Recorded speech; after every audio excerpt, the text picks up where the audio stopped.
Let's take a few minutes and look at the Internet Marketing Plan. This is a very important part of strategy. And the reason it's so important is because this is where you take all the ideas that have been formulating in your head and all the information you've gotten from your research, and you put them into writing, and you develop a plan. And more importantly, develop a series of action steps to be successful on the web. And it's important to note that if you don't have a written plan, plans that are just in your head can change. So this is where you actually write down the ideas that are going to lead to a successful website. And we've really helped you a lot, because if you think about it, the slides you've been looking at in this presentation are really the outline for your internet marketing plan. So we've done a lot of the work for you.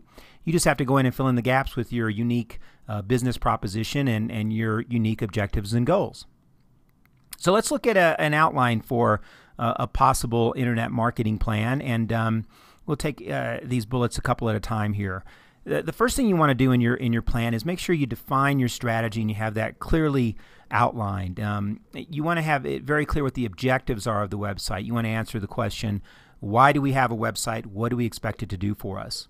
And one of the best ways to do that is to note in the plan the feedback you've received from your target markets about what's important to them in a website and what they would use your website to do, that sort of thing. And from there, if you have an existing website, or even if you're developing a new one, you want to have an idea of what the visitor behavior is going to be like. What links are they going to be clicking on? What do you expect people to do on the website?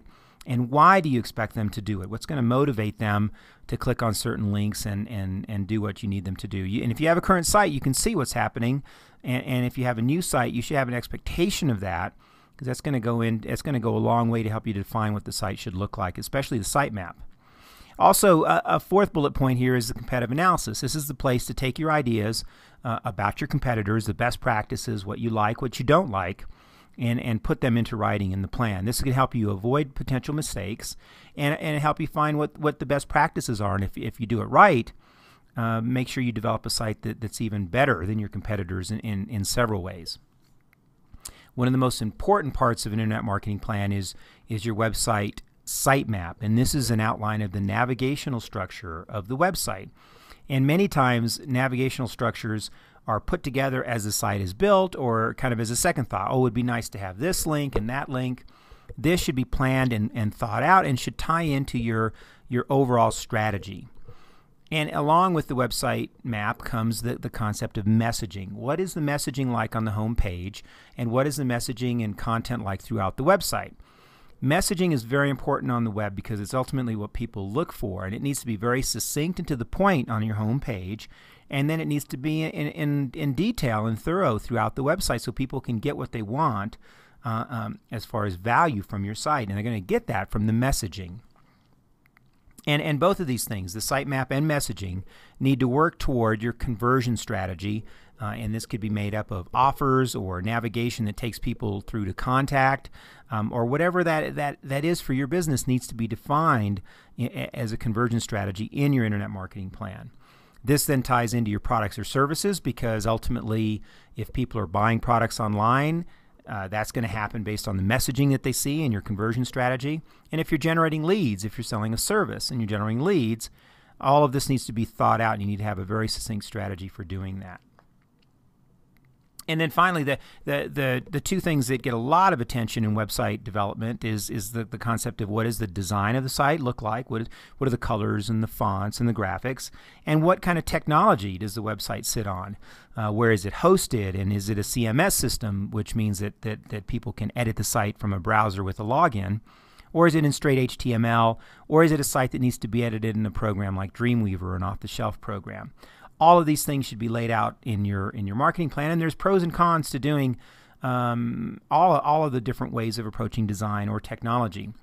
If your website is more straightforward and is content focused, you might have less need for design, and you might have less need for technology too. It just might be more of a content-based website. However, if your website needs to be cutting edge and it needs to be a leader in its field, then design might need to be an important part of the website, and you might have to hire high-end designers to get the site to look like you want it to. Same thing with technology. Technology on websites can run the gamut from straight HTML pages with content on them to heavy-duty database pages or interactive pages or e-commerce pages where the users have a lot to do with the website and can interact with it in many ways. All of these things need to be in writing and laid out in an action plan before you hire or bring on board the designers and developers to start building the website. And the last 2 bullet points really deal with the concept of driving traffic. And then we talked about the importance of search engine keywords in another video. These keywords need to be identified and listed in your marketing plan. And the keywords do a lot more than just drive traffic. They also tell you a lot about what the navigation of the site should look like, what kind of content should be on the website, and they give you a viewpoint of what your online target market is like. And then finally, there's a lot of ways to drive traffic, and all of those ways need to be included in your plan. Things like email marketing should be included.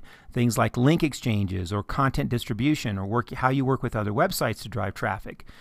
You should also include whatever you do offline to bring traffic into your website, because keep in mind, a lot of times the most valued and qualified visitor to your site is someone that is coming because they saw something offline. They got a business card of yours, or they saw an ad, or they heard about you in a magazine, or they were referred via word of mouth. That traffic's very important, so you should have a strategy for those folks as well. So these, in a nutshell, are the bullet points for an internet marketing plan. But keep in mind the entire 4-step process really builds up your internet marketing plan. And also keep in mind that an internet marketing plan is a fluid process. It's not something that's built in stone, and once it's set, it's done. It's something that gives you direction when you're building a new site on what that site should look like, and it also gives you direction on how to maintain and market that site over time. In our next video, we're going to take a look at the web marketing team and identify all the different roles of the people that are going to implement the strategy and the internet marketing plan.